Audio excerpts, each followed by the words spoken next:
You need to watch this if you crave chills down your spine. Welcome to Soul Studios. Here, true crime meets the unknown. Suspense lurks in every shadow, and supernatural forces whisper from the dark. We craft chilling, edge-of-your-seat short stories inspired by the eerie, the unexplained, and the most haunting mysteries. 3 new stories drop every week, each one darker than the last. Are you ready to step inside? Subscribe now before the next story finds you.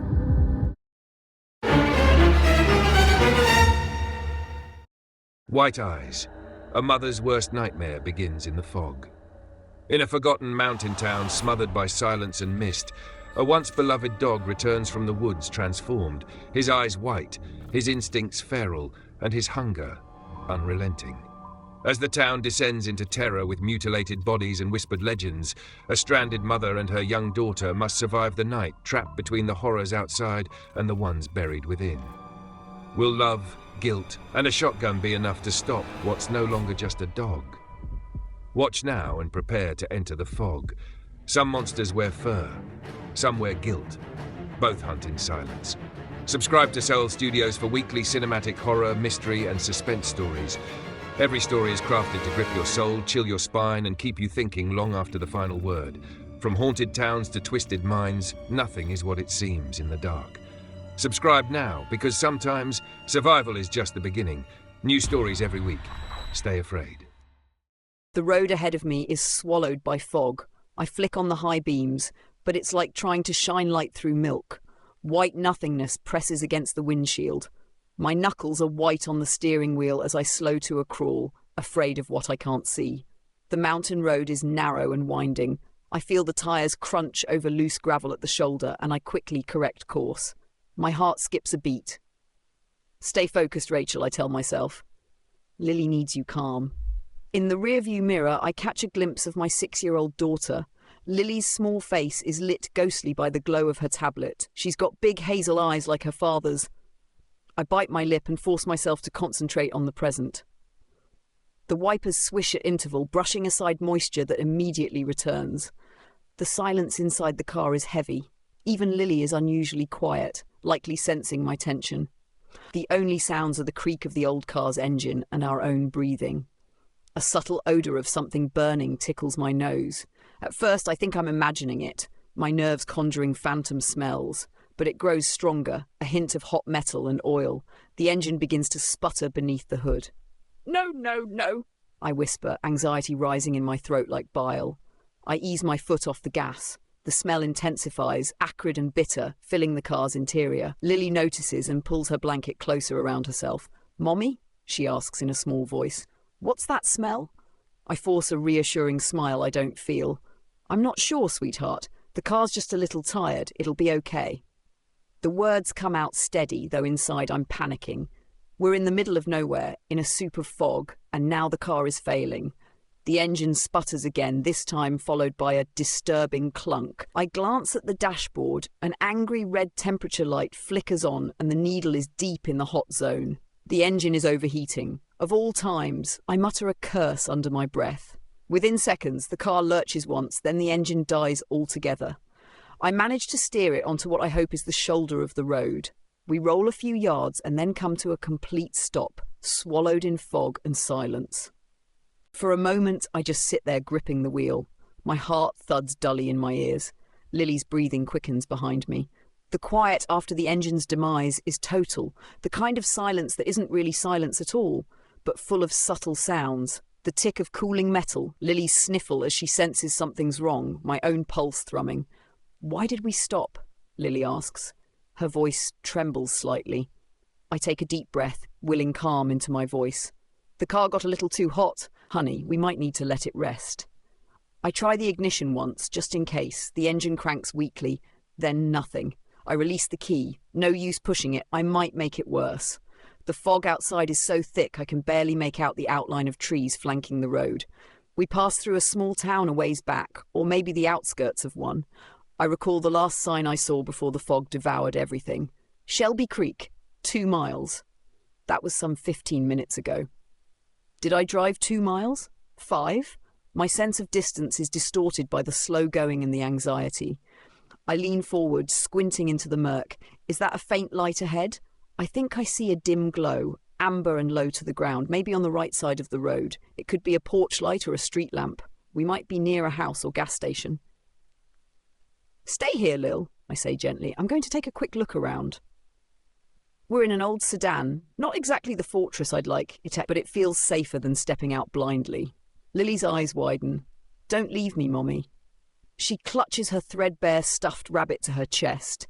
The sight of her, small and afraid in the back seat, sends a pang through me. I won't let anything happen to her. Not again. Again? I squash the thought before it surfaces fully. I'm not leaving, sweetie. I'll just step out right by the car and see if I can find some help. Maybe there's a gas station or a house. I reach back and squeeze her knee reassuringly. You can come with me if you're scared, okay? Lily hesitates, then nods vigorously. I'll come with you. Okay, put on your jacket. It might be cold. I tug on my own coat, a navy windbreaker that's not nearly warm enough for the chill I feel. Late autumn in the mountains is unpredictable. The fog makes it damp and bone cold. I step out of the car and immediately the moist air clings to my face. It's eerily quiet outside, as if the fog itself is swallowing all sound. I can barely see the ground under my feet. The air smells of wet leaves and earth, laced with the faint chemical tang of antifreeze from my engine. Coming around to the passenger side, I open the door for Lily. She hops out, one hand clutching Bun Bun, the rabbit, and the other latching onto my coat.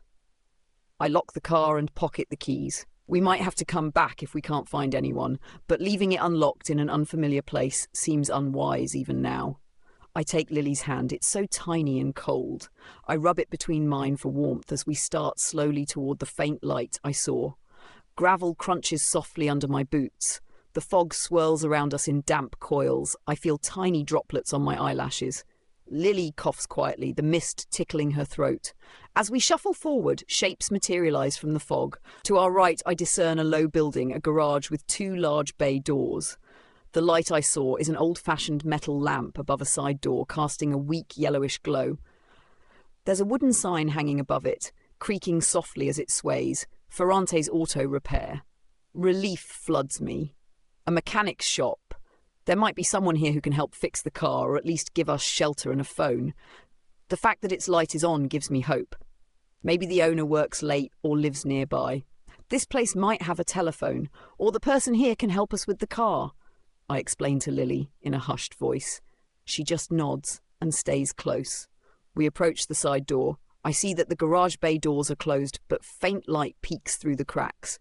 If someone's inside, they might hear us knock. The metal door has a small frosted window. Light seeps through and I can make out movement, a shifting shadow. My heart thumps. Someone is definitely in there. Probably the mechanic working late on a project, or maybe just locking up. I raise my free hand and knock firmly. Knock, knock, knock. The dull sound seems to fall flat in the damp air. Lily squeezes my other hand tighter. For a moment, nothing. I'm about to knock again when I hear a gruff voice from within. We're closed! It's a man, sounding annoyed or wary. I clear my throat and call through the door, trying to keep my voice steady and non-threatening. I'm sorry to bother you. My car broke down, and I have my little girl. We saw your light. Could we get some help, please? There's a pause. I hear the man curse softly, something about damn fog and outsiders at night. A bolt slides, and the door cracks open a few inches, held on a chain. In the dim interior, I see a single wary eye peering out beneath a furrowed brow. We're closed, he repeats, but his tone has softened when he sees Lily clinging to me.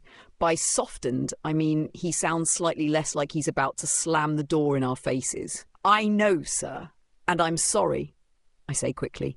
Our car overheated just down the road. We don't have anywhere else to go. Could we just use a phone? Or if you know of a nearby inn? He studies me a moment longer.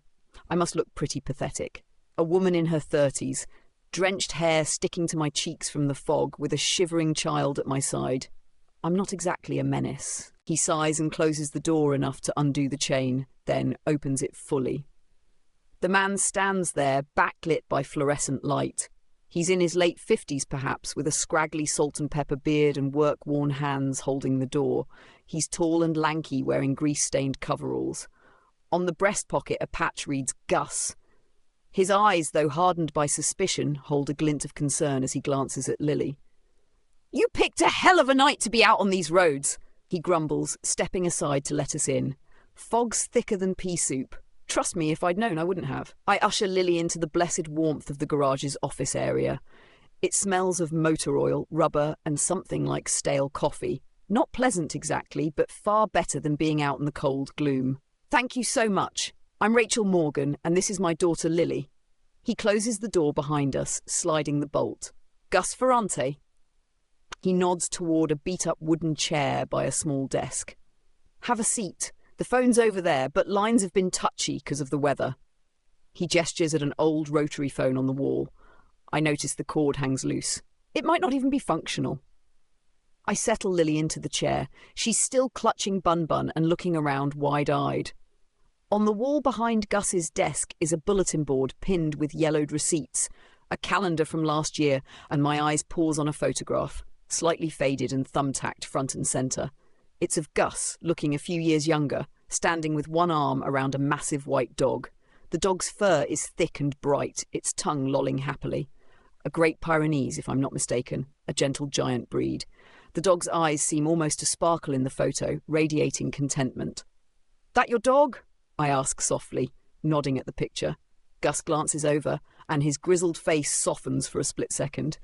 "Yeah, that's Bruno."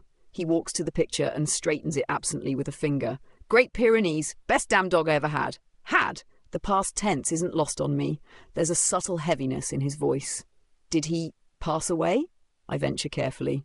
Gus scratches his beard, not meeting my eyes. "No, not exactly. He's missing. Been gone a few days now. Ran off into the woods, chasing after something. Probably a raccoon or deer. He's never gone this long, though." Worry creeps into his gruff tone despite himself. "I've been out looking, but no luck, hoping he'll find his way back when he's good and ready." "I'm sorry to hear that," I say. "He looks like a beautiful dog." Lily pipes up, her curiosity apparently trumping her shyness. "I like dogs. I had a dog friend at Grandma's. His name was Cooper and he let me hug him." Gus forces a little smile for her benefit. "Bruno loves hugs too. Friendliest big old pup you'd ever meet. Wouldn't hurt a fly." He trails off, eyes lingering on the photo. A shadow passes over his face. Maybe imagining what trouble Bruno could be in after so long. I clear my throat gently. Gus, about our car. It's a 2005 Accord. I think it overheated, maybe a coolant leak. It just died on the road a little ways back. I hate to impose, but do you think you could take a quick look? Even in the morning? We can pay." He waves a hand dismissively. "We'll figure that out later. Let me get a flashlight and we'll take a gander now. No sense leaving it out there if it's something I can fix easy or tow in. You two can stay here tonight if need be." He pauses, suddenly self-conscious. "I mean, the office ain't much, but it's warmer than outside unless you got somewhere else to be." The relief that washes over me almost makes me dizzy. This stranger barely wanted to open his door, and now he's offering us shelter. I could hug him, oil-stained coveralls and all. I swallow the lump in my throat. "Thank you, we really don't have anywhere else. We were just passing through, and I appreciate it more than you know." He just grunts and moves past us, into the actual garage area through a connecting door. From here, I see the silhouettes of cars on lifts, shelves of tools, an old radio on a workbench softly playing country music. Gus grabs a heavy-duty flashlight and an adjustable wrench.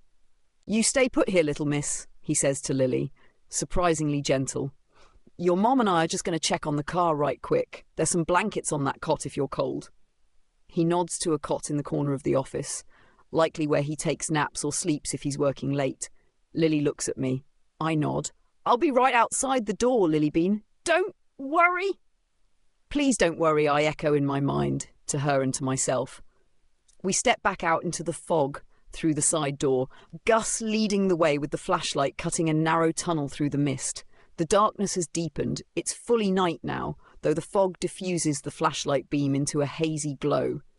The moist coldness hits me again, and I zip my jacket, shivering. "Cars this way," I say, pointing down the road where I left it. We walk along the shoulder. The crunch of gravel under Gus's boots and the softer pat of my sneakers sound unnaturally loud now. It feels like even the fog is listening. Gus clears his throat. "So, Where you headed? He asks, his tone attempting casual conversation. I'm grateful. Talking distracts me from how creepy this foggy silence is. Hopefully to North Carolina. My sister lives there. We were making our way through the mountains to catch the interstate. I think I missed a turn in the fog and ended up on this road. He nods knowingly. GPS ain't worth a damn up here, and these back roads all twist around old mining towns. Shelby Creek's mostly a ghost these days. Not many travellers come through. You're lucky I was still up. Lucky indeed. I silently promise to donate to every roadside assistance charity I find after this. Shelby Creek? Is that the town we passed? Yep.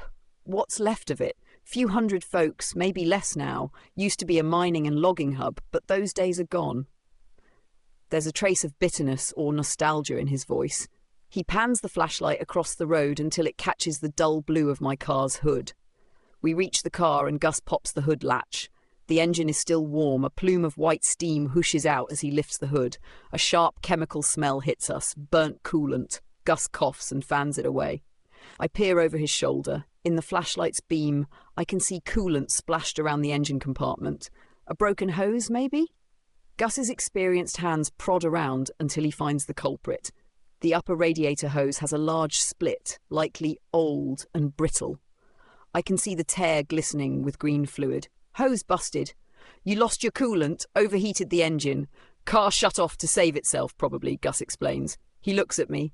It's an easy fix if you got a spare hose. I might have one that fits back at the shop or some tape to patch it enough to get you to town. Let me think. I exhale slowly. Relief tempered by the inconvenience. Could be worse. At least it's not a blown head gasket. Thank you for checking. I'm so glad it's not serious. Gus nods absently, leaning in to inspect other components. His flashlight beam wavers over the engine, making shadows leap. Behind us, the darkness seems to crowd close, listening in. I hug myself, noticing my nerves still jittery. The fog carries a faint odour, something musky and earthy, like wet dog fur. Maybe Gus's clothes? He was in the garage, though. I glance around, nothing but swirling grey beyond the flashlight's reach. Suddenly a protracted howl echoes in the distance. I flinch. It's a haunting sound, drawn out and low, somewhere between a wolf's call and a mourning wail.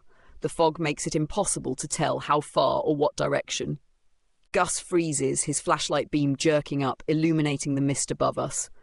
The howl tapers off, leaving an even heavier silence behind. My mouth goes dry. What was that? I whisper, though I suspect it was some kind of animal. Gus's expression darkens. He lowers the hood of my car quietly and gestures for us to head back to the garage. Coyote, maybe? Or a wolf? He doesn't sound convinced of his own words. As we start back, he quickens his pace, and I hurry to keep up. My ears strain for any other sound, a rustle, footsteps, another howl, but there's nothing except my pulse pounding in my eardrums. Lily must have heard that, I think, worried about her alone in the office. We reach the glow of the garage light and slip back inside, Gus securing the bolt behind us. The warmth and relative brightness inside feels like an embrace. Lily looks up from the cot where she's bundled in a quilt. Her eyes are huge. Mommy, was that a wolf? She asks immediately. I force a smile and go to her, stroking her hair. I think so, sweetie. But it's far away. We're safe in here. Gus grunts. Nothing's getting through these doors. He walks into the garage bay, shaking his head. I overhear him muttering, "Never heard one like that before. Damn odd." I sit next to Lily on the cot. She presses close to me and I can feel her little heart racing. "It's okay," I murmur, kissing her forehead. She smells like strawberry-scented kid shampoo, a comforting normal scent that calms me a bit. Wild animals howl sometimes, but they don't usually bother people. We're indoors and safe. She nods uncertainly and fiddles with Bun Bun's floppy ear. "It sounded sad, like a ghost," she whispers. A chill runs through me at her choice of words. Sad or angry? I can't quite pinpoint what I heard in that cry. It did sound lonely, in a way, or hollow. I rub her back. "Try not to think about it. Let's get some rest if we can, okay? Mr. Gus might have to fix the car in the morning." Gus comes back into the office carrying a thermos and some tools. He sets them on the desk with a clatter. "Coffee?" he offers, holding up the thermos. I haven't had dinner, let alone caffeine, but I could use something hot. "Yes, please," I say. He pours the tar-black liquid into a stained mug and hands it to me. I cradle it in my hands for warmth. It smells bitter and burnt. but I'm grateful. He then hands Lily an unopened bottle of apple juice from a mini fridge under the desk. Yeah, here you go, kid. It ain't fresh squeezed, but it's sweet. Lily accepts shyly. Thank you. Gus nods. He pours a second mug of coffee for himself and leans against the desk, eyes distant. After a long sip, he speaks, almost to himself. Used to be plenty of animals in these hills, bears, wolves, but not many lately. That damn howl. He trails off. I hesitate, then ask, do you think it could be Bruno? Maybe he's hurt or in trouble? He looks at the dog's photo again and sighs. I don't know. Bruno's got a loud bark, but I never heard him howl like that. And those coyotes around here, they yap and yodel more than howl. Could be a wolf. They've been gone for decades, but sometimes one strays from up north. His words are reasonable enough, but I sense an unease in him that he's trying to hide. Has something been going on? You sound concerned.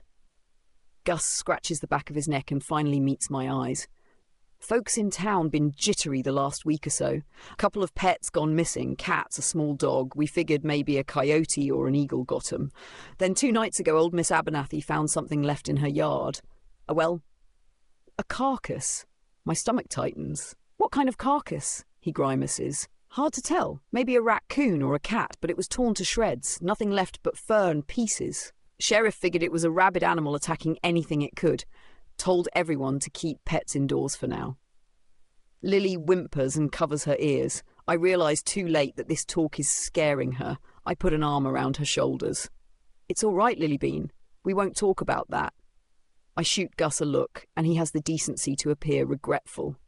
Sorry, he mumbles. Didn't mean to scare the kid. It's not just the kid who's scared. I swallow, trying to maintain a calm facade. Missing pets, shredded remains, eerie howls. Something is very wrong in this mountain town. And Bruno missing too. Could a gentle dog turn feral? If he tangled with a rabid creature, he might catch it. Rabies can turn even the friendliest dog vicious. But rabid animals usually die in a few days and don't howl like wolves, do they? I make a mental note. If Bruno was bitten by something rabid, he could be extremely dangerous now. Maybe that's why Gus looks so troubled. Because the pieces fit too well. Bruno runs off. Then these incidents start. I hold Lily close. She's trembling a little, her eyes drooping with exhaustion and stress. She needs to rest, and frankly so do I. Gus clears his throat. You two can take the cot. I got a sleeping bag in the back I can use. It'll be morning before you know it, and I'll get that hose fixed up. Town's just a mile up if you need anything tomorrow. That's very kind. Thank you, Gus, I say softly. It feels inadequate for the generosity he's showing. He just grunts again and heads into the garage bay, giving us some privacy. I hear him rummaging around for his sleeping bag and maybe checking locks. I help Lily lie down on the cot. The quilts on it smell of dust and old laundry detergent, but it's soft and warm. Lily's eyelids are heavy. I kneel next to her, brushing a strand of fine brown hair from her face. Try to sleep now, okay? I'll be right here. Will you sleep too? She murmurs. I manage a reassuring grin. Yeah, I'll try. The truth is I doubt I'll sleep much, but I don't tell her that. She holds Bun Bun up to me. You keep Bun Bun safe, Mommy, so he doesn't get scared. My heart melts and breaks a little at the same time. Of course, I take the stuffed rabbit and tuck it in next to her. He's going to protect you, actually. Both of us. Bun Bun's brave, right? Lily nods seriously, as though we're discussing a real guardian. Right, I love you. I love you too, Lilybean. I lean down and kiss her soft cheek. She closes her eyes. In moments, despite the strangeness of our surroundings, she's drifting off. Children have that gift of surrendering to sleep even in crisis, trusting the adults to keep watch. I feel the weight of that responsibility like a stone on my chest. I sit on the edge of the cot, sipping the last of the lukewarm coffee. Gus has turned the radio off now. I only hear the faint hum of a fridge and Lily's slow breaths. Outside, the fog presses on the windows, making the night opaque. My mind wanders unwillingly to the past, to another night, another roadside. No, not now. But it comes anyway. The memory of shattered glass, twisted metal, and the smell of gasoline. Stop. I squeeze my eyes shut, banishing the images. This is not then. I am here. Lily is safe beside me. I remind myself that I got us through that night, and I'll get us through this one. Still, a familiar swell of guilt churns in my stomach whenever the past creeps in. If only I hadn't argued with Mark that night. If I hadn't let him drive off angry. No, stop. There's nothing you can change now. Focus on what you can do. Keep Lily safe. Get the car fixed. Get out of here. I stand, needing to shake off the dark thoughts. The small office feels stifling with memory. Quietly, I check that Lily is fully asleep. She is, mouth slightly open, bun clutched to her chest. I decide to step just outside the door for a moment of fresh air and to clear my head like I had intended earlier. I unbolt the door softly. "Gus?" I call lightly. He's not in the office. He must be in the garage, or maybe he stepped out back. I'm just going to get a breath of air. Be right by the door. "All right," he calls from somewhere in the garage, voice echoey. "Don't wander off." I open the door and slip out. The night meets me with a cold kiss. The fog hasn't lifted one bit. If anything, it's thicker now under the full weight of darkness. The weak light from the lamp above the door only reaches a few feet before it's devoured by mist. I lean against the wall of the garage, crossing my arms tight against the chill. Deep breaths. I inhale the scents. Moist wood from the forest, a hint of diesel from a nearby fuel canister, the tang of rusting metal. And underlying it all, that earthy musk I noted earlier. It's faint but persistent, like a wet animal is lurking just out of sight. I gaze into the murk, half expecting to see a shape form, but there's only swirling grey darkness. The silence is immense. Even the usual buzz of insects is absent, likely due to the season's cold nights. It's as if all living creatures are hunkered down, hiding from that ominous howl we heard. The memory of the howl sends a prickle down my spine. The way it echoed, it felt like a warning or a lament. Did Bruno make that sound? If he's rabid, he wouldn't likely howl at the moon like a healthy wolf. Maybe it was an actual wolf. But Gus was right. Wolves have been gone from these parts for ages.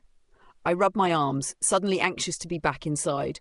Before I turn, I catch a hint of movement at the farthest edge of the lamplight, a flicker of white passing behind the pickup truck parked by the garage.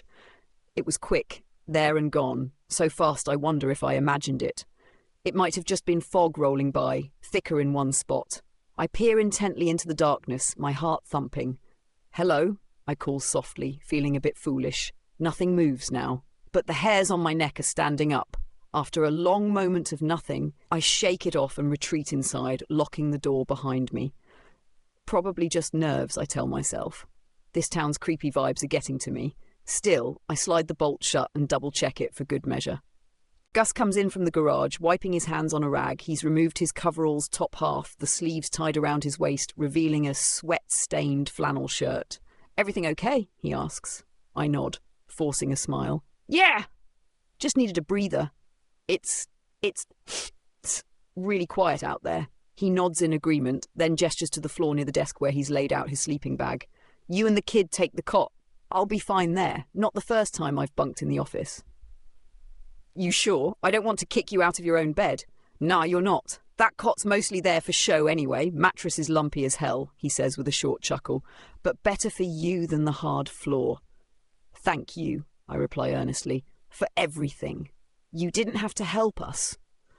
"World's gone to crap if folks can't help a stranded traveller or a little kid," he mutters.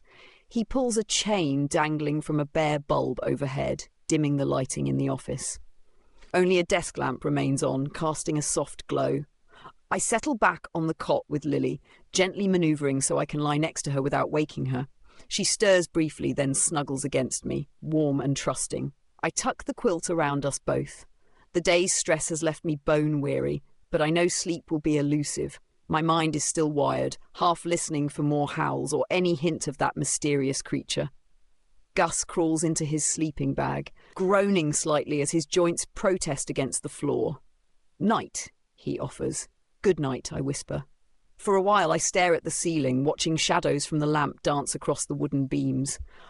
I hear Gus's breathing slow and deepen. He's asleep or close, the comfort of routine perhaps lulling him even under these weird circumstances. I try to let my own body relax, focusing on Lily's steady in and out, but every time I start to drift, some small noise jolts me. The creak of the building's metal siding contracting in the cold, a drip of water from the gutter, the distant hoot of an owl. Each sound seems amplified by the fog's hush. Just as I feel myself finally sliding towards sleep, a new sound makes my eyes snap open.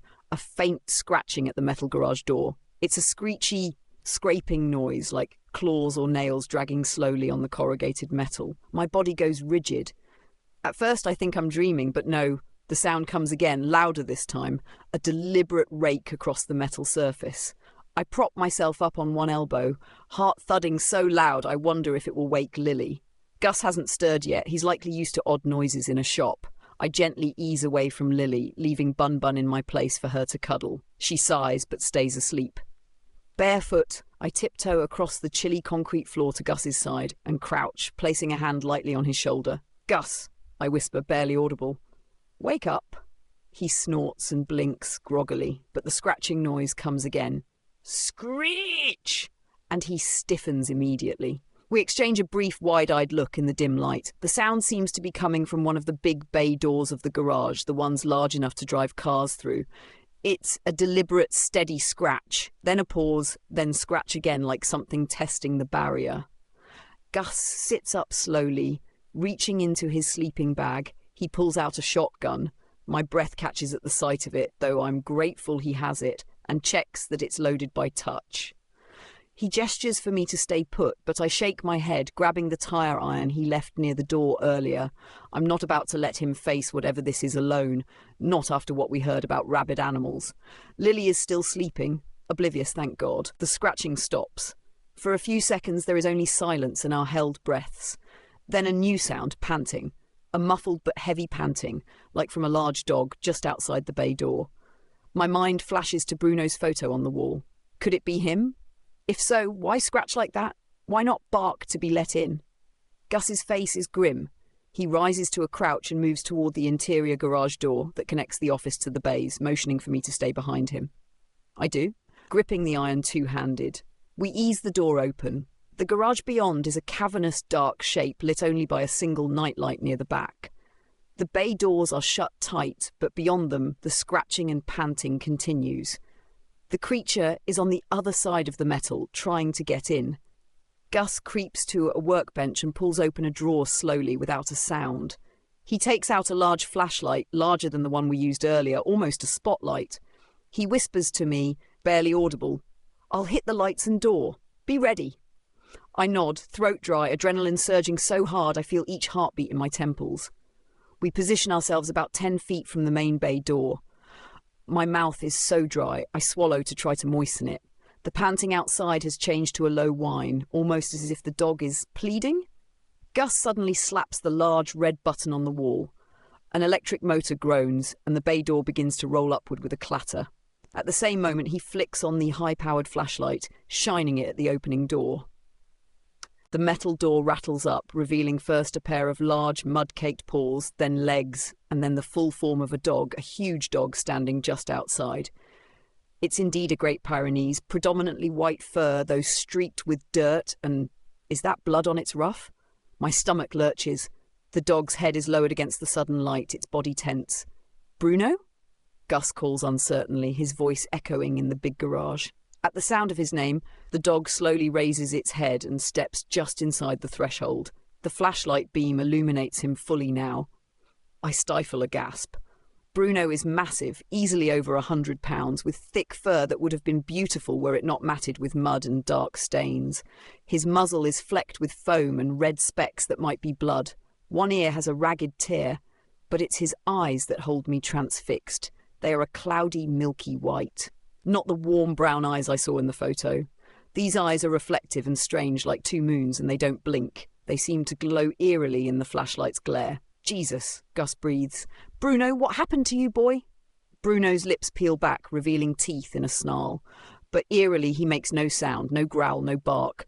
Just that silent baring of teeth. Thick ropes of saliva drip from his jaws onto the concrete floor. Gus keeps the shotgun trained but hesitates. "Easy, boy." "It's me," he tries, voice soothing but trembling. I can hear the heartbreak in his tone, the disbelief that his beloved dog could be like this. I, on the other hand, am frozen in fear. This dog, even in silence, radiates menace. The way he stands, head low, shoulder muscles bunching, is predatory. I tighten my grip on the tire iron and instinctively position myself partly in front of the open doorway to the office, protecting Lily behind me. Bruno's head turns slightly, and for the first time those chalky eyes settle on me. A shiver of pure terror slices through me. It's like looking into empty marbles. There's something fundamentally wrong with his gaze, as if Bruno is no longer Bruno at all, but something ancient looking out through him. Something primal that recognises prey. Gus takes a cautious step forward. "Bruno," he says more firmly, "stay." His voice slips into a command, perhaps muscle memory from years of training the dog. For a second, Bruno actually pauses, head tilting as if considering the command, but then a convulsive shudder runs through his body, and he lowers his stance further, preparing to lunge. I see the muscles tense under his filthy fur. It happens in an instant. Bruno springs toward Gus with shocking speed. A white blur. Gus fires the shotgun reflexively. The boom is deafening in the enclosed space. My ears ring. The blast catches Bruno in the shoulder, puffing out fur and blood, but it's like he doesn't feel it. The dog collides with Gus, knocking the flashlight from his hand. Man and dog crash to the concrete. Gus cries out as Bruno's jaws clamp onto his forearm. He must have raised it to protect his face. Bruno shakes his head violently, ragdolling Gus's arm in his mouth. Gus screams in agony, a sound that curdles my blood. "Gus!" I shout. Without thinking, I rush forward and swing the tire iron as hard as I can at Bruno's side. It connects with a dull thunk against his ribs. It's like hitting a moving sandbag. He's so solid and heavy. Bruno flinches, but still doesn't yelp or recoil as a normal dog might. Instead, he releases Gus's mangled arm and turns on me lightning fast. I backpedal, raising the tire iron again, but Bruno rams into my legs before I can swing. I topple backwards and land hard. Pain jolts up my spine and the iron skitters out of my grip, clanging away. Bruno is on top of me in an instant. The stench of his breath washes over my face, rotten meat and coppery blood. I gag, frantically shoving at his massive head with my hands, trying to keep those slavering jaws away. He snaps, teeth clacking inches from my face. His drool spatters my cheek, warm and viscous. I scream, pure terror and effort, struggling against his weight. His paw, almost as big as my face, rakes at my shoulder, claws tearing through my jacket and into flesh. Searing pain ignites there. I cry out and twist, but he has me pinned. Suddenly, a gunshot explodes again. Bruno jerks, a bloom of red bursting from his hindquarter. Gus must have gotten hold of the shotgun with his good arm and fired at Bruno's rear. The dog snarls silently, an oxymoron, but I feel the snarl as a vibration and leaps off me, whirling back toward Gus. My mind screams to move. Do something. I scramble on all fours toward the office door, where Lily is. Oh God, Lily. The shotgun blast will have woken her if the screams hadn't already. From the corner of my eye, I see Gus trying to pump another round with one hand, but Bruno is too quick. The dog pounces, knocking Gus back.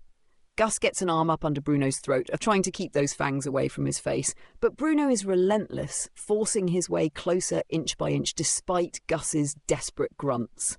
I half crawl, half limp towards the office, blood from my shoulder dripping down my arm. I snatch the heavy metal door and slam it shut, hitting the lock. At least Lily is behind a closed door now. "Mommy!" Lily's shrill scream from inside is heart-rending. She's awake and hearing everything. "Mommy! I'm here!" I shout through the door, voice cracking. "Stay there, baby! Stay!" My words cut off in a sob as I hear Gus give a horrible choking cry. Against every instinct screaming at me to hide, I force myself to turn and look back into the garage through the small wire-reinforced window in the door. Bruno has latched onto Gus's neck. Gus's legs kick and convulse as the dog worries him violently. Blood sprays across the concrete, black in the dim light. I slap a hand over my mouth to hold back a scream. This can't be real. This can't be happening. My stomach heaves at the sight. Gus's movements slow, then cease. Bruno releases him and Gus's body slumps to the floor, a dark pool spreading out beneath his head. I feel a wave of nausea and grief. This kind man who helped us, Bruno raises his head from the kill, muzzle drenched in blood. His tongue lolls out to lick his chops, and even from here I hear the slobber and the crunch as he bites down once more, tearing into Gus's throat. I gag and look away, tears blurring my vision. Inside the office, Lily is wailing uncontrollably, screaming for me.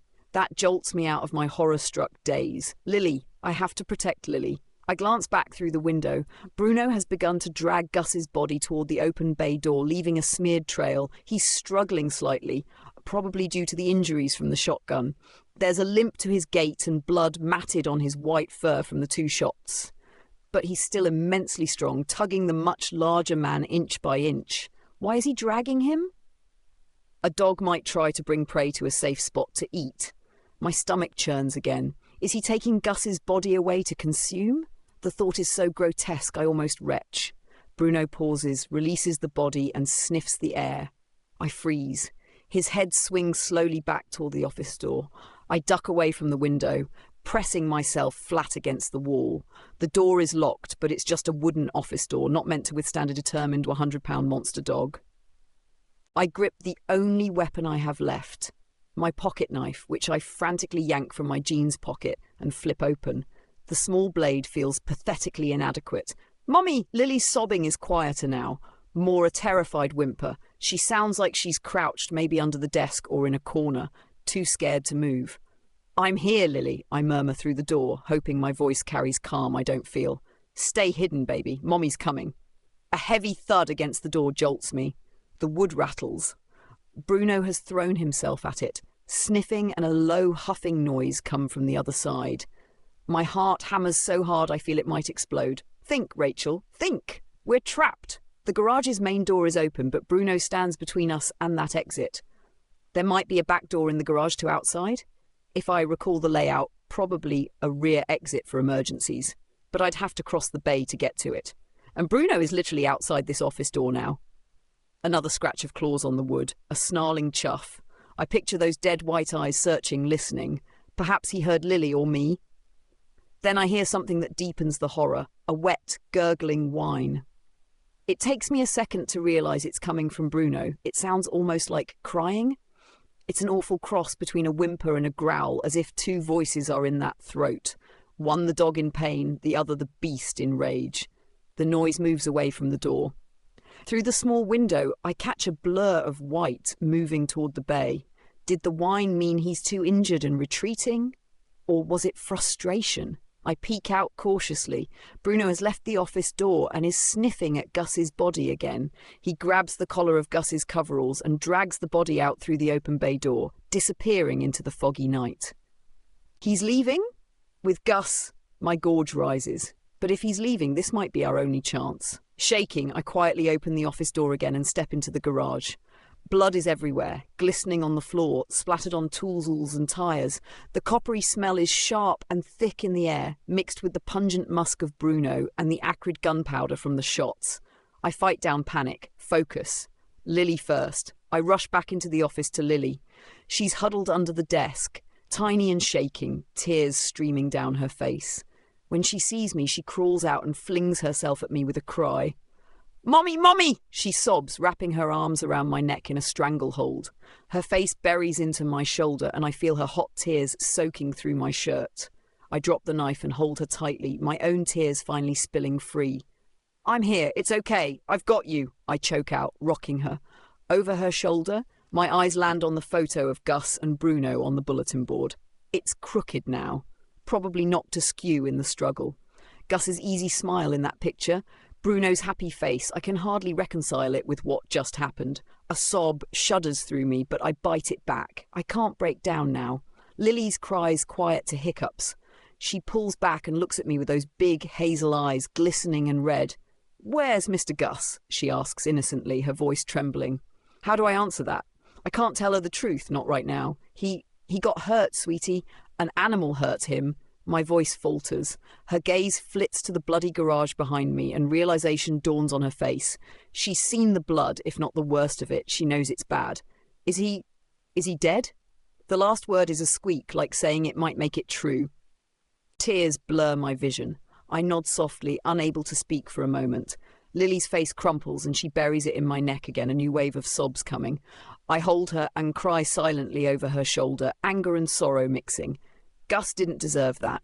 He was just trying to help us. And Bruno, dear God, what did Bruno turn into? It was like a demon overtook him. Rabies alone couldn't account for that unnatural fury, those white eyes. I've never heard of rabies making eyes go white. It was something else, something beyond, and it's still out there somewhere in the night, perhaps devouring what it dragged off. A shudder of revulsion and fear racks me. We cannot stay here. We have to get help. Warn the town. I gently disengage Lily. Sweetheart, listen to me. We need to leave here right now and find help, okay? I'm going to get us somewhere safe. She nods, wiping her nose with her sleeve, but her eyes widen with fear. The dog, is it still here? I peek out the bay door, keeping to the side so I can't be seen easily from outside. The fog is slightly thinner now, enough to see a short distance under the moonlight. There's no sign of Bruno or Gus. They're gone into the dark. I hear nothing except my own ragged breathing. Maybe Bruno took his kill somewhere to hide or eat, like a wild animal would. I think he's gone for now, I tell Lily softly. But we have to go before he comes back. We'll go into town, find the sheriff or someone. She sniffles and nods again, clinging to my hand now with a fierce grip. I'm scared. Me too, I admit, voice shaking, but I'll keep you safe. I promise. I wipe my eyes and force myself to take a deep breath. There's pain throbbing in my shoulder where Bruno clawed me. I don't have time to really assess it, but I know it's bleeding under my torn jacket. Adrenaline is masking the worst of it for now.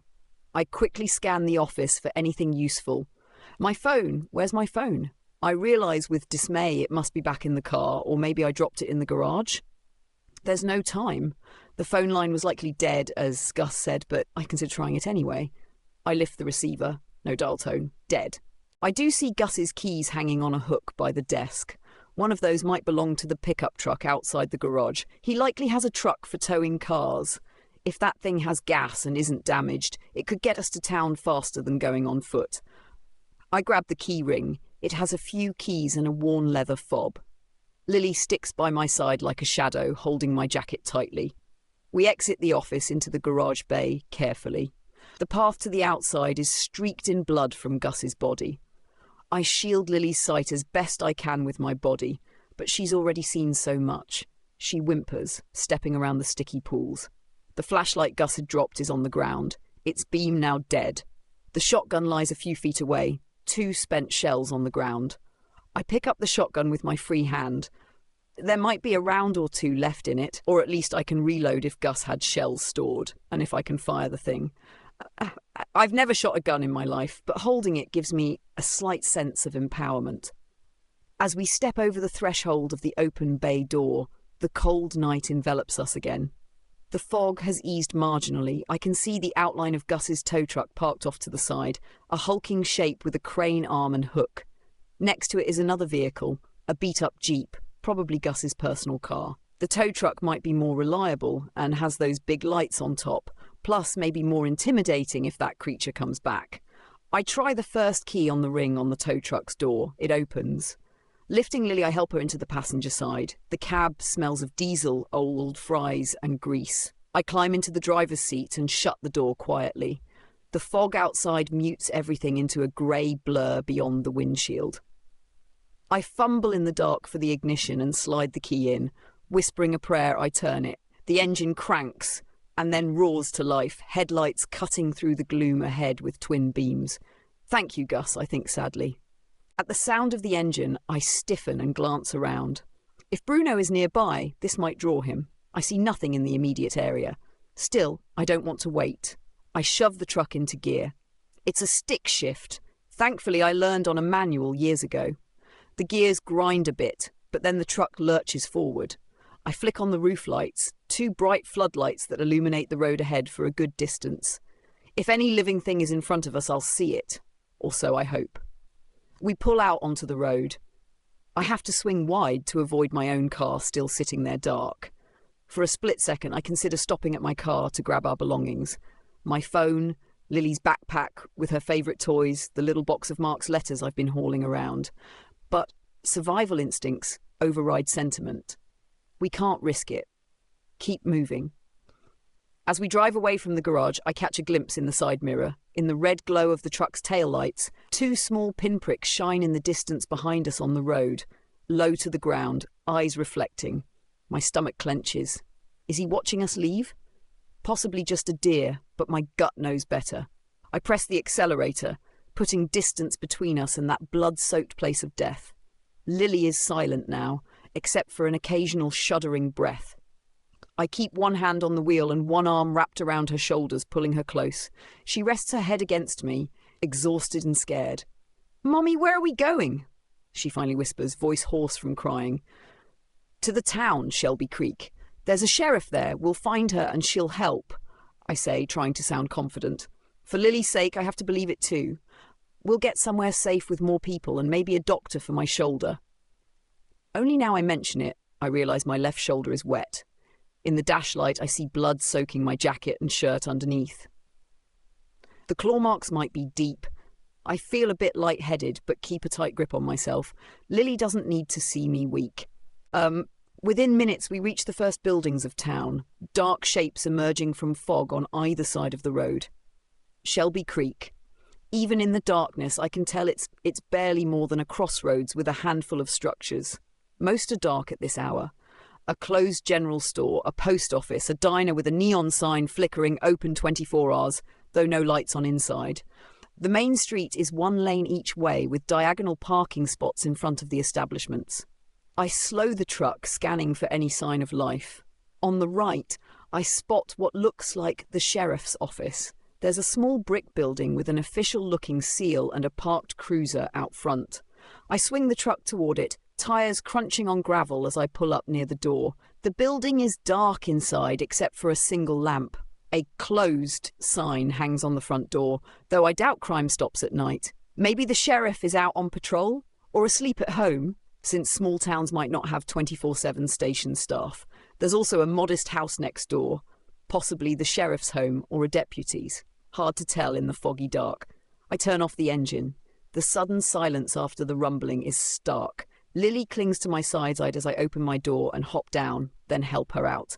My legs are shaky. I steady myself on the hood for a second, black spots dancing in my vision. Adrenaline crash. Easy. Not now. I pinch my arm hard, grounding myself in pain. I go to the station door and try it. It's locked. I pound on it, not caring if I wake the dead.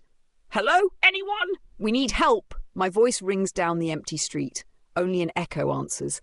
A dog barks somewhere far off, and I flinch before I realise it's a much smaller dog's bark, probably tied up in someone's yard. "Maybe nobody's there," Lily says softly. I chew my lip. If the sheriff's office is empty, maybe the sheriff is out on calls or patrolling. Gus had mentioned a sheriff. Did he say a name? I think he just said sheriff. I remember Gus saying sheriff figured it was a rabid animal about the pet killings, so she's aware of something, and likely concerned enough to possibly be out looking for it. Could she already be out looking for Bruno or whatever is causing this? If she heard that howl, maybe she went to investigate. There's a payphone near the diner, I notice. An old phone booth with the door hanging ajar. A relic, but maybe functional. I consider trying to call 911, but if the local lines are down or sketchy due to weather, it might not get through. Also, 911 would route to a county or state dispatcher who might be far away. Alternatively, maybe I should find another person. There must be someone, even at this late hour, perhaps at the diner if any night staff, or maybe someone at the small motel or inn, if the town has one for travellers. I recall seeing what might have been an inn sign a block back, though lights were out. The whole town seems asleep. I shiver violently, the night catching up to me and my blood loss not helping. Lily, in her thin jacket and pyjamas, is shaking too. I have to get her indoors, warm and safe. "Come on," I say gently, picking her up despite the pain in my shoulder. She wraps her legs around my waist and I cradle her with my right arm, since my left shoulder screams when I lift it. I grab the shotgun from the truck with my left hand, gritting teeth through the pain. I must look like some crazed mama bear carrying a child and a shotgun through the fog. But I don't care. I cross to the house next to the sheriff's office. It has a front porch with a rocking chair and an American flag hanging limp in the damp air.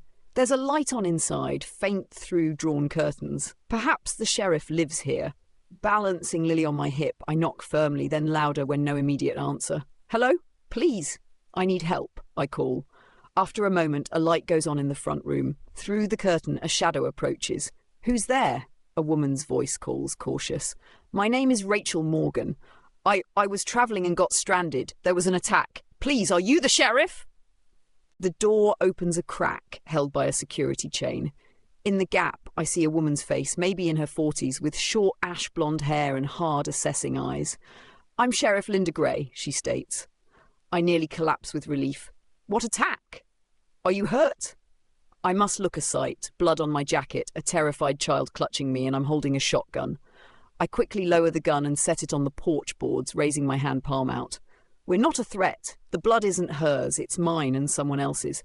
Please, something killed Gus Ferrante. A dog, a huge dog, attacked us. He didn't make it. We barely got away." My voice cracks under the weight of saying it out loud. The sheriff's eyes widen at that. "Gus is dead?" She fumbles the chain off and yanks the door open fully. She's in a flannel robe over clothes, probably got out of bed. Her badge is pinned to the robe, glinting. "Come inside, quick." I scoop up the shotgun again and hurry in, shutting the door behind me. Linda guides us into her living room, which is cluttered with papers and a half-eaten sandwich on the coffee table. Clearly she was up late working.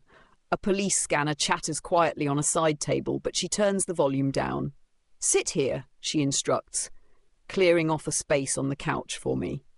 I set the shotgun down and gently deposit Lily beside me. Lily clings to my arm, eyes huge as she regards the unfamiliar sheriff. Linda crouches in front of Lily first, a surprisingly warm expression softening her lined face. "Hey there, I'm Linda. Don't be scared, okay? You're safe here." She gives a reassuring smile, then stands and looks me over. Her gaze lingers on the gashes visible through my torn jacket. Blood has smeared down my arm. "You're injured. Let me get my kit." "I'm okay," I protest, though the adrenaline is fading and I'm starting to feel the pain more sharply, along with a wave of dizziness. "We need to warn people. That dog, it was Bruno, Gus's dog, but not himself. It's like he's rabid or possessed or I don't know. His eyes were white. He killed Gus, and Gus shot him twice, but it hardly slowed him." I'm babbling, voice pitching high. The reality of it all is slamming into me. Gus's death replays in a loop every time I blink. "All right, slow down," Linda says firmly but kindly. "Start from the beginning." She goes to a cabinet and pulls out a first aid kit, then sits on the coffee table in front of me.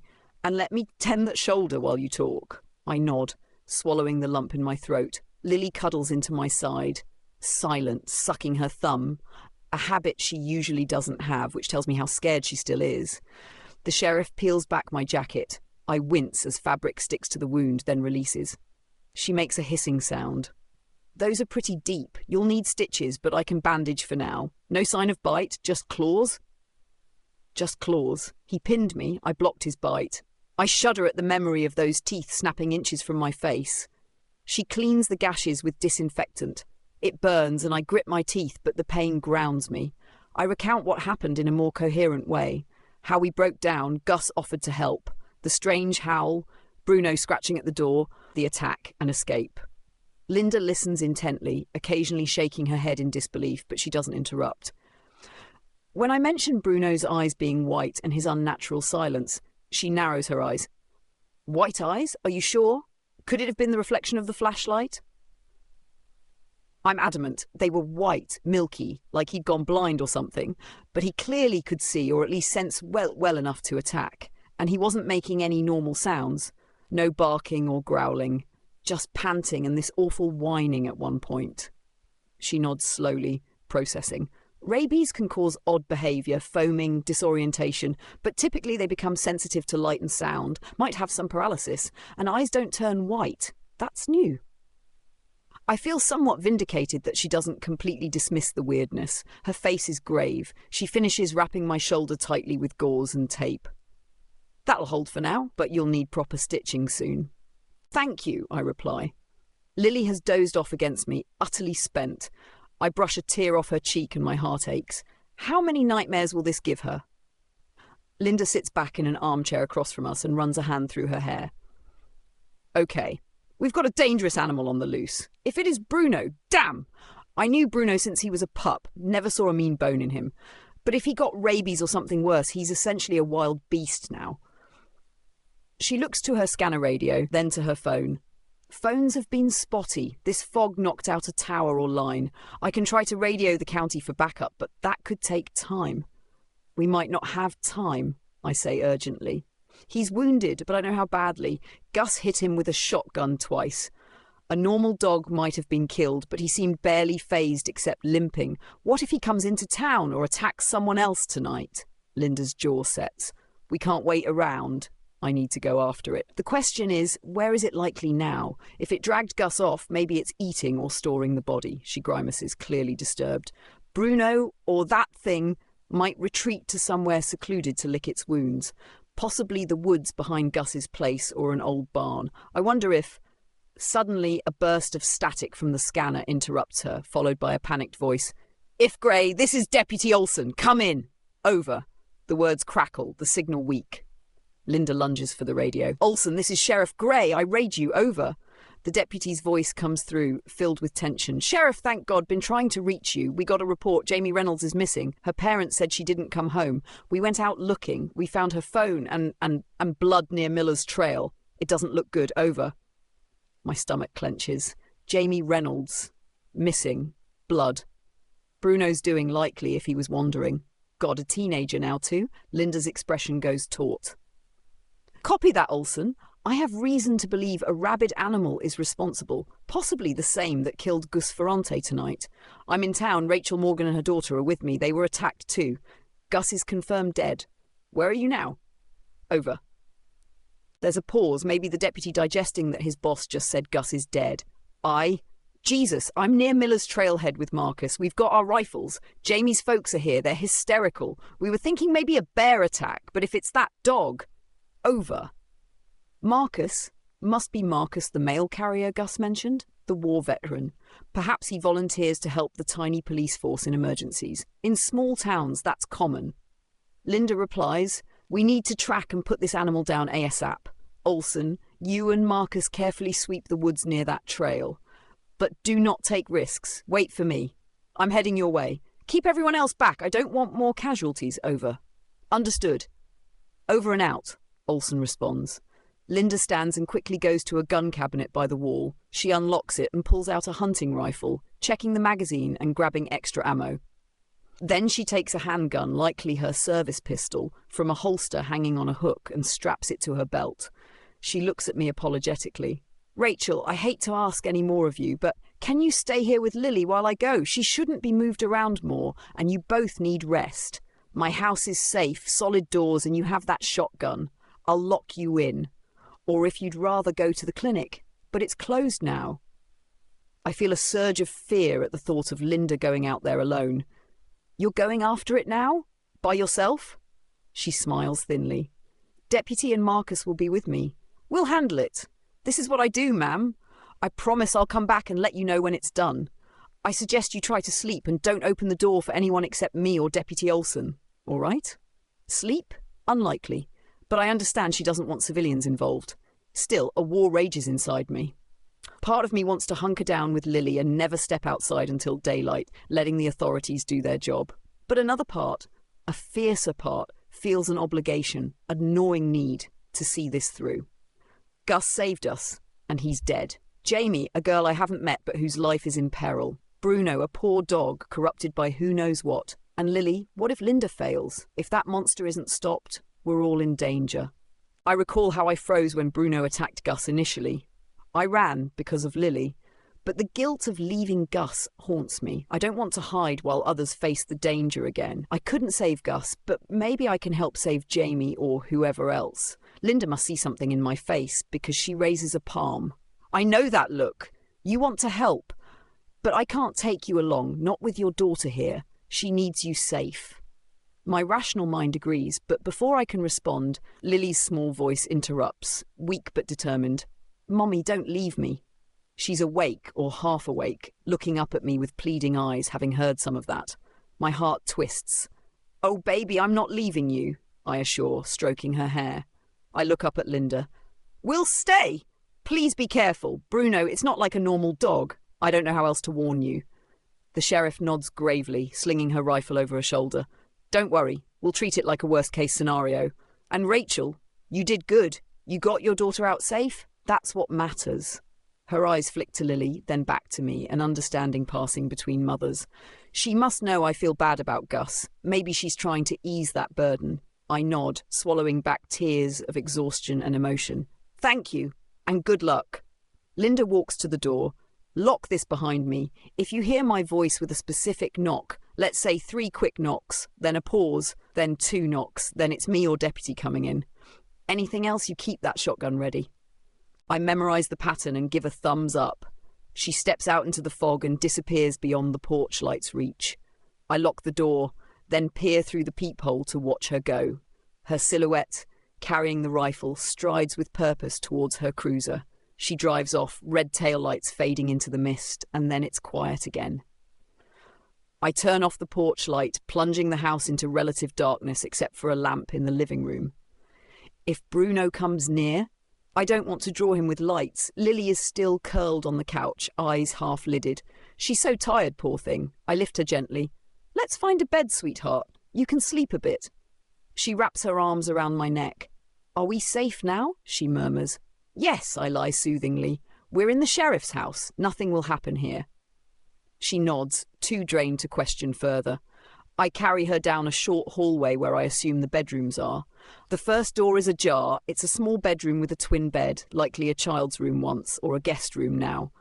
It's neat, but decorated with an old wallpaper of cowboys and horses and a faded stuffed horse on a shelf. Maybe Linda has a grown child who used to sleep here. I lay Lily on the bed and pull the patchwork quilt over her. She's asleep again, almost instantly. Her trust in me to keep her safe cuts me deeply. I can't let anything happen to her. I stand there a moment, stroking her hair in the dark. I think of Mark. He'd be so proud of how brave she's been. A familiar guilt stirs. If Mark were alive, he'd have protected us both from all this. But that's an unfair thought. Mark isn't here because he... My chest tightens. No, not now. I can't fall apart down that well of grief and guilt. I have to remain focused on the present threat.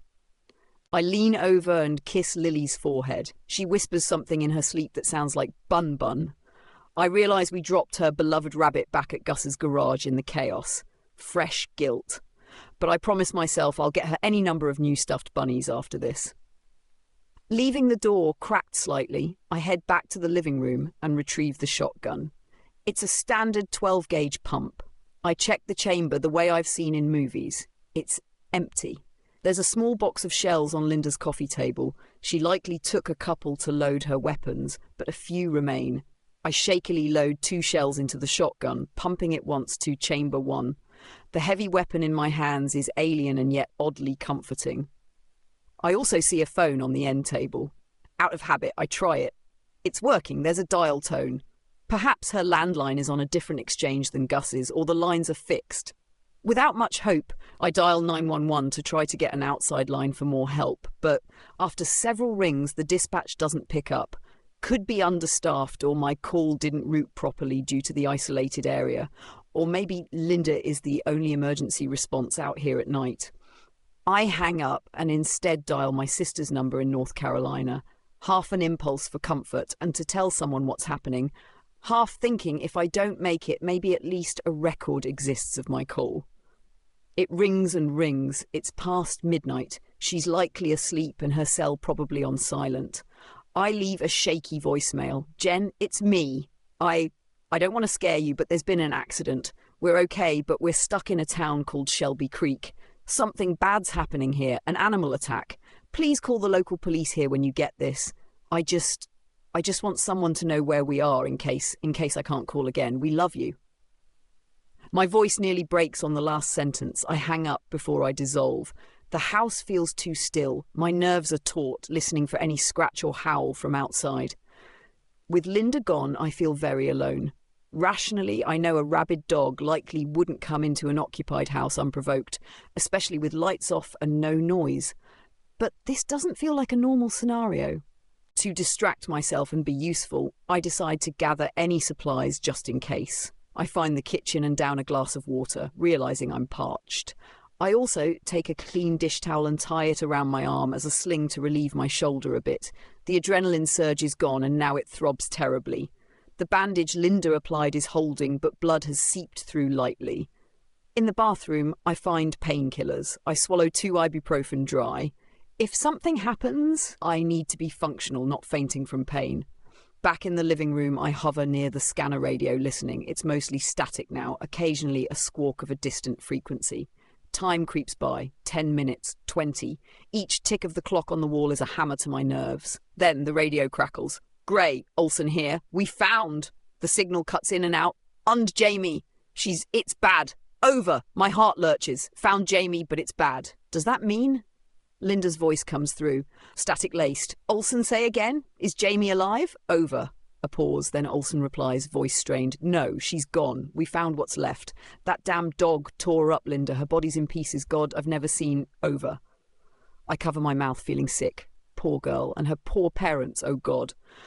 My eyes burn with tears for this teenager I never met, imagining her terror and her family's grief at this moment. A stretch of silence. I suspect Linda is swallowing her own emotions and trying to stay professional. She comes back on. I'm sorry, Jack. The use of his first name shows her guard slipping. Get her parents out of there, take them home. Call Doc Miller to help them sedate if needed. You and Marcus then form a perimeter. The animal might still be close, maybe watching. I'm 5 minutes out. Over. Roger that. Marcus is static in the creekside looking for tracks. Over. Tell him to be careful. I don't want anyone else hurt. Over and out. The radio goes silent again. I stare at it, body tense. Jamie's dead. Gus is dead. How many more?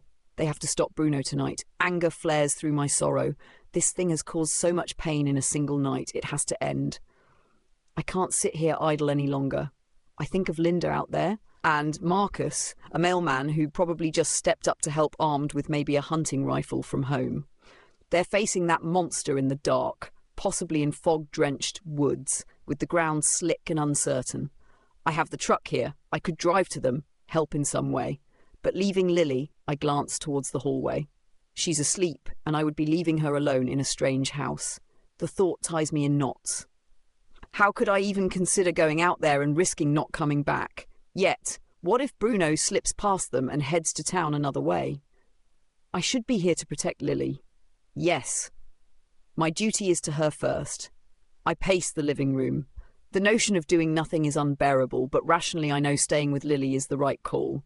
If something happened to me, she'd be an orphan. If something happened to her because I wasn't here, I can't even think it. I force myself to sit on the couch. I reposition the shotgun on my lap and practice aiming it at the front door, flipping the safety on and off to be familiar. My hands are trembling too much. I breathe, try to steady them.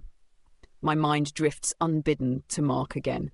Would he approve of me considering heading into danger to help strangers? Or would he tell me to stay with our child? Likely the latter. He'd always been the cautious one, ironically, given he... No, don't think about how he died. Focus. I find myself quietly talking to him, to the empty room. Mark, I'm so scared. I wish you were here. A tear slips out. I'm sorry I couldn't save you. I'm sorry I fought with you that night. But please, help me protect her now. Give me strength or a sign or something. I feel foolish talking to a ghost, but it calms me a little to imagine he's listening. The radio crackles to life again, jarring me. Linda's voice. Olsen, any sign of Marcus? Over. Nothing but static answers. She tries again. Olsen? Marcus, respond. Over. Silence. I lean forward, heart picking up pace. Did something happen to Marcus? Linda's voice is now tight. Jack, if you copy, give me a sign. Over. No reply. Either they're out of range or something's wrong. The fog or hills might be interfering, but my gut says otherwise. At last, a faint transmission, not from Deputy Olsen, but from Marcus, I think. It's choppy. Grey, dog, attacked, creek, I'm hurt. The rest is lost in static. My blood runs cold. Marcus is hurt. Bruno struck again. Linda's voice bursts out urgent. Marcus, hold on, I'm coming! Olsen, get to Marcus's last position now! Over. I can only imagine the chaos out there. Dark woods, a monstrous dog picking them off one by one. Fear and indecision war inside me. Do I stay or go? If Bruno takes out the sheriff and the others, we in town are sitting ducks. On the other hand, what could I really do? I have the truck and a shotgun. I could provide backup, or at least the truck's lights to help spot it. At the very least, I could pick up the wounded. Yes, maybe that. Drive to where they are, be a rescue vehicle to get Marcus or Olsen if injured, or give Linda a quick escape if needed. That seems more justifiable. I'd be aiding, not necessarily trying to be Rambo, and I can lock Lily in the house for a short time. Every protective fibre screams at me not to leave Lily, but I recall Gus's last pained screams and how I cowered. I have a chance to help prevent more death. I go to the bedroom. Lily is in deep sleep, finally breathing peacefully. I kneel and gently squeeze her hand. She stirs but doesn't wake fully. I whisper, choking on emotion, "Mommy will be right back, baby. You stay asleep, okay? I love you." I tuck the blankets securely as if that could protect her. Back in the living room, I hastily scribble a note and leave it on the coffee table, in case she wakes. "Lily, I went to help the sheriff. I will be back very soon. Stay inside and don't open the door. Love, Mommy." I double-check the front door lock is engaged, but such that she could unlock from inside if needed. I pocket Linda's house key from a hook by the door to let myself back in. Taking the shotgun and some extra shells in my pocket, I slip outside. The fog immediately embraces me with damp chill. I jog to the truck, paranoia making me scan all around. The street is empty, silent. Climbing into the truck, I turn the key. The engine rumbles to life, startling in the quiet. I wince and quickly pull the door shut. I ease the headlights off this time, not wanting to advertise my departure widely, though navigating without them in the fog is tricky. The floods on the truck could also help me search, though. I compromise and keep just the parking lights for now, which cast a faint orange glow. I vaguely recall from Gus's place that Miller's Trail might be the path by a creek bed near where Jamie was found. If memory serves, just as we entered town, I saw a wooden sign for Miller's Creek Trailhead off a side road. That must be where the deputy went. It's maybe half a mile back. I drive slowly, headlights off, along the main road until I see what looks like a small turnout and sign on the side. Yes, Miller's Trail, foot traffic only, is visible in my dim lights. The ground here is uneven, gravel and dirt. The truck lurches as I steer onto the path area. Between trees, I see some flickers of light, maybe flashlights. I turn on the roof floods now to sweep the area. Immediately, shapes become visible. A parked pickup, likely Marcus's, and the deputy's vehicle further off. I angle the truck to light up a portion of woods by the creek. I don't want to blind the good guys, so I keep lights pointed low. As I stop, I hear a gunshot crack in the near distance, then a faint yell. I grab the shotgun and jump out, adrenaline surging anew. "Sheriff Gray!" I call loudly, not wanting to sneak up and get shot by accident. "It's Rachel! Rachel Morgan, I have the tow truck!" My voice echoes among the trees. Through the fog and trees, I see beams of flashlights. "Rachel?" Linda's voice returns, surprised and angry. She emerges onto the trail ahead, rifle in hand. "I told you to stay put." She jogs toward me, scowling. I run to meet her. "Marcus is hurt. I have the truck. I can carry him or anyone out. I thought I could help." She looks ready to argue, but another shout interrupts. "Over here! I found him!" That's likely Deputy Olson. Linda shakes her head, half in exasperation, half in reluctant appreciation. "Well, you're here now. Stay behind me and for God's sake, be careful." We both hurry toward the voice. By a cluster of boulders near the creek, we find Deputy Olson kneeling beside a fallen figure. It's Marcus. Marcus is lying on his back, face contorted in pain. Even in low light, I see deep gashes on his thigh and side. He's pressing a bandana to his side wound, blood soaking through. A rifle lies on the ground next to him. Deputy Olson, Jack, a young man maybe late 20s, looks pale and shaken, but relief crosses his face seeing Linda. He's alive. The bleeding is bad, though. Linda kneels opposite him and assesses quickly. "Marcus, hang tight. We got you." Marcus grimaces, managing a strained chuckle. "Damned mutt got the jump on me. And I was in the army. How embarrassing." He coughs. I pipe up. "I have the tow truck just up the path. We can get him in and drive to town, or the clinic if there is one." Linda snaps into command. "Olson, help me lift him. Rachel, go bring the truck as close as possible." On it. I sprint back to the truck and drive off the trail slightly over grass to near where they are. There's enough open space among the trees to get within 20 feet. Jack and Linda half carry, half drag Marcus to the truck. I jump out and open the passenger door. We decide to put him in the extended cab's back seat, where he can lay across. Marcus is a stocky man in his 50s, and moving him makes him groan in pain, but we manage. Once he's in, Linda tears open Marcus's jacket to inspect the wounds better under the truck's dome light. An arterial, I think, but he's lost a lot of blood. He needs a doctor soon. Marcus grabs her hand, wincing. "Sheriff, that thing... still out there. Don't leave without finishing it." Linda pats his shoulder. "One thing at a time. You rest. Olson, start driving him to Doc Miller's clinic right away. It's on the other end of town. I'll handle things here. Olson looks torn. You sure, boss? That dog could still be around. Linda nods firmly. Get him help now. That's an order. I'll call for more backup once I'm clear here. I step forward. I'll stay with Sheriff Gray. I can help. I have the shotgun in hand to show I'm not helpless. Jack hesitates, glancing at Linda for confirmation. She gives him a tight nod. Do it, and radio out on Channel 1 if you see that thing on the way. He agrees. We carefully shut the back door with Marcus and I climb out of the way as Jack takes the driver's seat. As he turns the truck around, Linda pulls me aside. You have guts, I'll give you that, she mutters. But you should be home with your girl. She's locked safe. I couldn't sit waiting. How can I help now? Linda seems about to admonish me, then changes tack. All right, here's the status. We think Bruno, or whatever it is, might circle back. After he attacked Marcus, he ran off that way. She points into the dark woods on the far side of the creek. I wounded him. I caught him in the hind leg with a rifle shot as he fled. He's bleeding, and I suspect weakening. But cornered, wounded animals are most dangerous. A distant thunder rumbles. I glance up and realise the fog has turned into a low mist and clouds. It might rain soon. Linda continues, we can track the blood trail. I want to finish this before he escapes or goes to another house.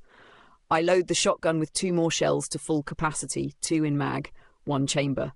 I'm with you. I owe that dog something, I say, thinking of Gus. She eyes me, then cracks a faint grin. Just stay behind me, and if you shoot, aim careful. That scatter can hit me if you're not cautious. I'll be careful.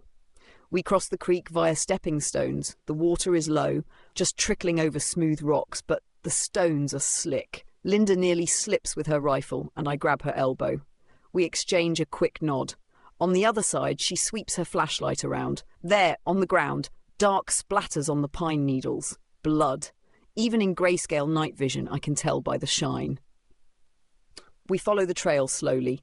The woods here rise up a slope. Every few yards we find another drop or smear on leaves, illuminated by Linda's beam. The scent of pine resin is strong, mingled with the iron tang of blood in the damp air. My ears strain for any sound besides our careful footsteps. Up ahead there is a thicker grove of trees. The flashlight catches something, broken branches, signs of passage. We approach a large pine and Linda holds up a hand to halt me. She shines the light downward. A puddle of blood and bits of white fur. It looks like Bruno stopped here, maybe fell. I see a small tuft of white fur on a thorn bush, sticky with nearly black blood.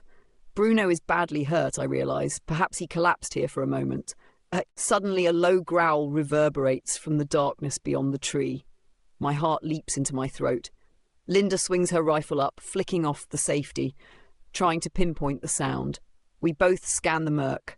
The ground rises a bit ahead to a rocky outcrop. Could he be on higher ground? A flash of movement. Our lights catch the hindquarters of the dog as he disappears behind rock. He's limping heavily, one hind leg leaving a smear on stone. We must have spooked him with lights and sound. He's making for the old mine, Linda whispers. There's an old shaft up that way from mining days. It's a dead end. We pursue, fanning out slightly. I keep the shotgun aimed forward, finger alongside the trigger guard, as Linda taught me quickly. I am hyper-aware of every sound, the crunch of our boots, a distant croak of a frog from the creek, my own breathing. We round the outcrop and see an open area of sorts, a clearing where nothing much grows but weeds. In the centre, set into the hillside, is a gaping black hole framed by rotting wooden beams, the abandoned mine entrance. The hair on my arm stands on end. Going into a mine with a possessed dog was not in my plan. But Linda is resolute. The blood trail is thick here, leading straight inside. Bruno must have retreated to what he perceives as a safe den. Linda whispers, I don't like this, tight quarters in there. But he might bleed out if we leave him, and if he doesn't, he could come back later. I think of Lily sleeping innocently and shudder at the thought of that thing still alive. We have to end it, she nods. Okay, I go first. You cover behind. He might try to rush out past us. If he does, you shoot. Aim low, avoid hitting me. Understood? Understood. I brace myself, adrenaline heightening my senses to knife-point sharpness. Linda shoulders her rifle and steps quietly into the mine. I follow 2 paces behind, the shotgun at the ready. The darkness inside is nearly total. Linda's flashlight cuts a cone of light through swirling dust. The mine tunnel slopes slightly downward. Old tracks for ore carts run along the floor. The air smells stale, with a mix of damp earth and something foul, an animal musk mixed with decay. I gag softly. Maybe Bruno has dragged kills here before. We move slowly, every step placed carefully. The tunnel goes in about 30 feet, then curves. As we approach the bend, I feel a tingle on the back of my neck. He's here. I sense it. Linda pauses at the bend, then swings around it swiftly, gun raised, light shining. I pivot out just beside her, shotgun leveled. The beam illuminates the end of the mine shaft, a small chamber where the tunnel dead ends. In that space, illuminated in stark white light, is Bruno. He stands amid a grisly nest of sorts. I see shredded remains of what might be animals, and possibly part of Jamie's clothing. Oh God. Bruno is panting heavily, sides heaving. Blood pours from a wound in his back leg and another in his shoulder. One eye looks milky white as before. The other is actually red. Maybe Linda's shot grazed near it. Yet he still stands, teeth bared silently, defiant even in near collapse. Between his paws, like a horrific chew toy, is something. I realise with horror it's a human arm, torn at the elbow, a silver bracelet still on the wrist. I bite down a cry, recognising that must be Jamie's or, God forbid, Gus's. No, Gus was taken whole, likely Jamie's remains. Bruno senses us and raises his head. Those eyes lock onto us, and in that moment I feel a wave of something. Hatred, or just pure animal survival rage, emanating from him. The flashlight must hurt his eyes, but he doesn't squint or look away. His muzzle curls in that now familiar silent snarl. "Bruno," Linda says, almost a plea. Maybe a part of her hoped to see some sign of the dog she knew. But this creature is beyond reach. He makes the first move in spite of his injuries, a sudden lunge forward. Linda and I both fire almost in unison. The muzzle flash lights the cavern with blinding brightness. The roar is deafening. Bruno is hit. My shotgun blast catches his front. Linda's rifle likely hits as well. But still he comes. He slams into Linda before she can chamber another round, knocking her down. Her flashlight skitters across the floor, spinning wildly, casting crazy shadows. I pump the shotgun to reload and try to get a clear shot, but they're tangled together, a flurry of limbs and fur. Bruno clamps onto Linda's boot and is shaking, trying to pull her. She screams, kicking at his face with her other foot. I can't shoot without risking hitting her legs. I need a better angle. Dropping the flashlight might have been a blessing. In the strobing light from its spinning, I see glimpses. I circle slightly to the side, where Bruno's broad back is exposed as he focuses on Linda. I step as close as I dare, the barrel just a couple feet from his torso, and fire again. The boom is concussive in the confined space. The slug tears into Bruno's side at near point blank. This time he yelps, the first true dog sound I've heard from him, a yelp of pain. He releases Linda's boot and whirls towards me. I see murder in those eyes. He lunges. The flashlight's beam catches his face, bloodied more, ears flattened, eyes glowing eerily. For a split second, I'm transported to another memory. Headlights catching Mark's face as he turned to see the oncoming truck. "No! Focus!" Bruno leaps at me. I have no time to reload or dodge. He hits me full force, and we both go down. I land hard on my back on the rocky ground, the shotgun pinned between us. He's on my chest, snapping at my face. I shove at his throat with my left forearm, trying to keep those jaws away. He snarls, hot breath and saliva pouring over me. The stench is overwhelming, rotting flesh and that unnatural foulness. His drool splatters my cheeks, and I feel the brush of a fang on my skin. I scream through clenched teeth, straining every muscle to hold him back. My wounded shoulder is screaming in pain, strength fading. His weight is tremendous, and he's frenzied despite wounds. In this chaos, my hand brushes something on the ground, Linda's flashlight. By luck, it's right next to me, still shining. In desperation, I grab it and swing the heavy metal cylinder upward, jamming it into Bruno's face. It cracks against his snout. He recoils slightly, shaking his head. Suddenly, Linda is there, grabbing Bruno by the fur of his neck from behind. She has dropped her rifle and drawn her pistol. In one fluid motion, she presses it to the side of Bruno's head. "Get off her, you bastard!" she growls and pulls the trigger. Bang! The gunshot is deafening in the enclosed space. Bruno's head jerks violently as the bullet enters near his ear. For a horrifying moment, I think he might still keep attacking. He's still on top of me. But then the tension leaves his body. Bruno collapses onto me fully, dead weight nearly crushing my ribs. I gasp, struggling under him, pushing at his bulk. Linda quickly helps heave the huge body off to the side. It's over. Bruno lies still, half his skull blown open, blood pooling thickly on the dirt, mixing with mine. The white eyes are finally closed. My breath comes in ragged sobs. Adrenaline and shock churn. I roll onto my side and retch, vomiting onto the ground. Now that the immediate threat is gone, Linda puts a hand on my back as I dry heave, spitting out bile and the taste of fear. "It's okay, it's over," she whispers, voice shaking slightly too. She sinks down next to me, breathing hard. "Jesus, we did it." I wipe my mouth, nodding weakly. My ears ring from the gunfire.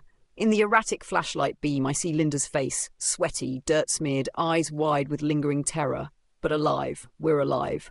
My gaze drifts to Bruno's lifeless form. In death, he looks more like a dog again, albeit a mutilated one. I notice something around his neck. A collar partially hidden by fur, there's a dim jingle, a dog tag. Gus had left his collar on. Tears well up as the reality sinks in. This poor creature was beloved by someone, and now lies monstrous and dead. Whatever twisted him is gone now, but so is Bruno. I find myself reaching out and laying a trembling hand on his blood-matted fur.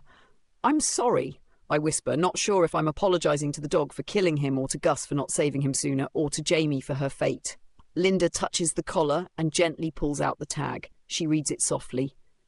"Bruno?" Then she shakes her head, voice thick. I can't believe it came to this. We sit there for a few moments, catching our breath and sanity. The only sounds now are our breathing and a distant dripping of water deeper in the mine.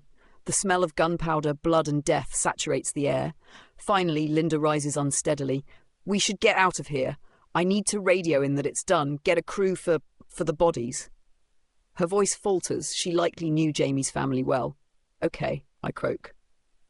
I try to stand and nearly collapse. My whole body is trembling. She helps me up and I lean on her for a moment. We retrieve her rifle and my shotgun from the ground.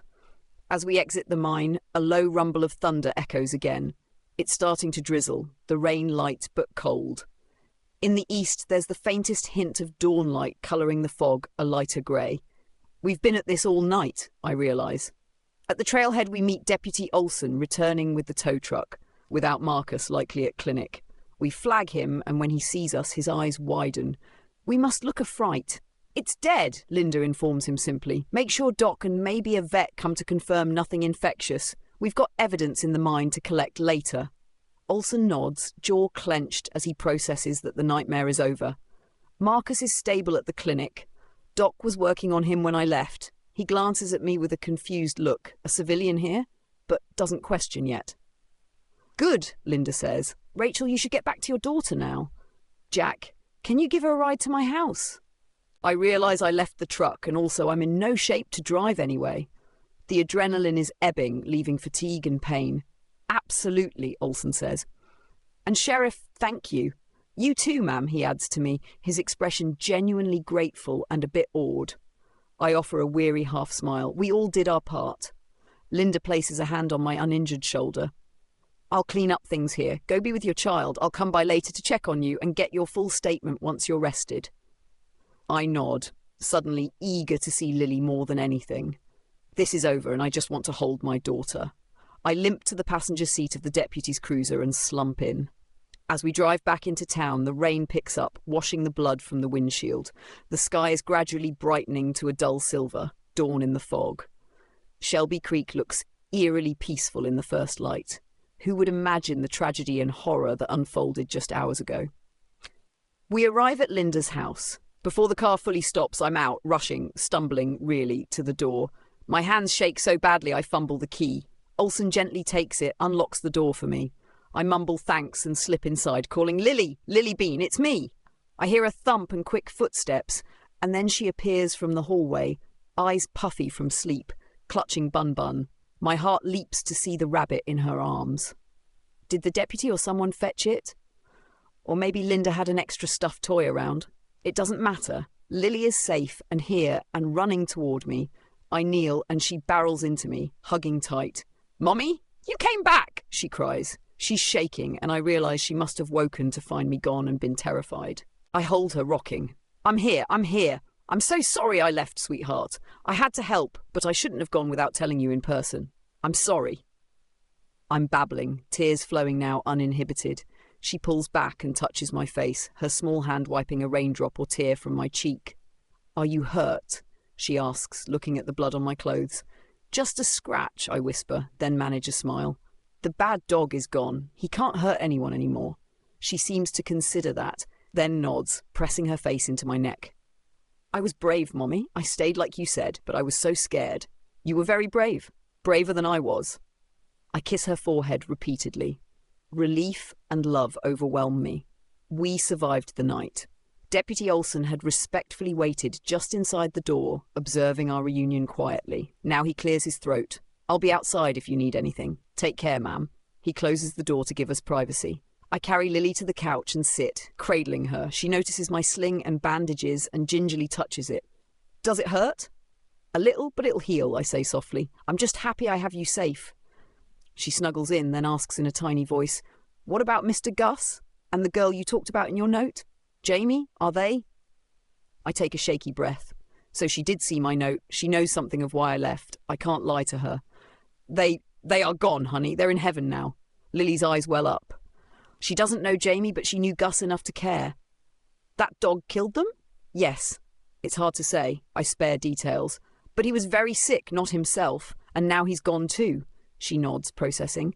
After a silence, she asks, Did the dog hurt anyone else? I think of Marcus, who hopefully will pull through, and Linda's minor injuries. He hurt a couple people, but they'll be okay. We helped them. She tilts her head, looking at me intently. You helped stop him, didn't you? I pause, then nod. Yes, Sheriff Grey and I did. We stopped him together. A flicker of something like pride crosses my daughter's face. You're a hero, Mommy. That breaks me. I choke on a sob and hug her tightly again. If only she knew how scared I was, how close to failing. But hearing her say that, I feel something shift inside, a weight, a tiny bit lighter. Maybe I didn't save Mark that night years ago, but I saved her and others here. Maybe I can start forgiving myself. We sit like that, holding each other, as the first true morning light begins to filter through the curtains. The rain has stopped, and outside I hear faint commotion, voices of townsfolk waking to the news, maybe distant sirens as the world catches up to the horror. But here, in this moment, in each other's arms, we have peace. I know there will be difficult days ahead. Trauma doesn't vanish with the dawn. We will mourn Gus, Jamie, and even Bruno in a way. I will have to grapple with the nightmares sure to come, and Lily will need comfort and perhaps therapy after all this. We will have to give statements, see investigators, endure the retelling. This town will likely not be forgotten now. It will be on the news. Tragic animal attacks in Shelby Creek, or some sensational headline. But those are concerns for another time. Right now, I focus on Lily's warmth, her heartbeat against mine. The fog outside is beginning to lift at last, revealing the outlines of mountains and trees beyond. A new day begins. Lily pulls back and peeks out the window at the clearing sky. The sun's coming out, she says softly. It is, I reply, stroking her hair. The world outside is still and damp and green, alive. Lily looks at me and asks, Can we go home now? Home, for us that means hitting the road again to North Carolina, to my sister's place, where safety and normalcy await. Soon, baby. Very soon, I promise. We'll get the car fixed and go, and when we get there, we'll start fresh. She smiles a little, resting her head against me.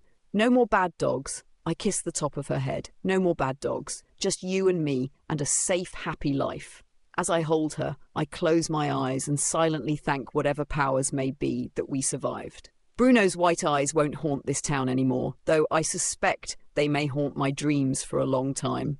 But perhaps with time, those memories will fade, and I will replace them with better ones, like this moment, right now, of hard-won peace. I glance at the coffee table and see a photo in a small frame I hadn't noticed before. It shows Sheriff Linda Gray with a teen girl in a softball uniform, likely her daughter from years past. Perhaps that's why she had a spare stuffed animal. Maybe Linda lost her child or they moved away. Everyone has their pain, their own traumas to face. Linda faced hers by protecting this town. I faced mine by protecting Lily. I think of Mark one last time this night, imagining his gentle smile. I did it, Mark, I whisper in my mind. I kept her safe.